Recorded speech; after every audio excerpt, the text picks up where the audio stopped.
mga taga Western Visayas Sanitarium naman aba nag-hold sang fire and earthquake drills. Ari tutukan ta.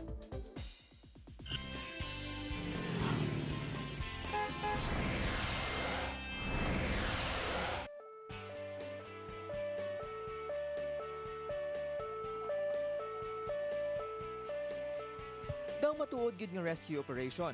Pero iniisa lang ka drill agud hanason ng mga empleyado sa Western Visayas Sanitarium.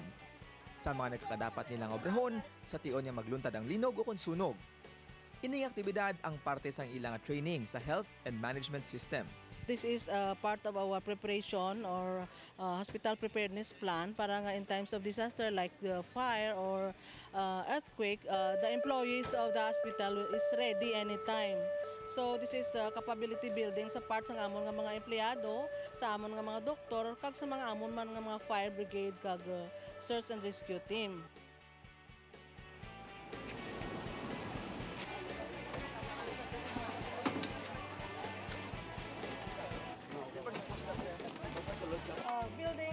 Tungod sini nga drill, mahimo na nga mangin preparado ang mga taga Western Visayas Sanitarium sa kung anuman nga kalamidad nga posible magluntad. Ini nga kahiwatan na nagapakita lang nga dapat manginhanda kita, kaya ang kalamidad ang wala sang ginapili nga oras. Kagini naman ang nasaksiyan sang team arangkada sa pag largata.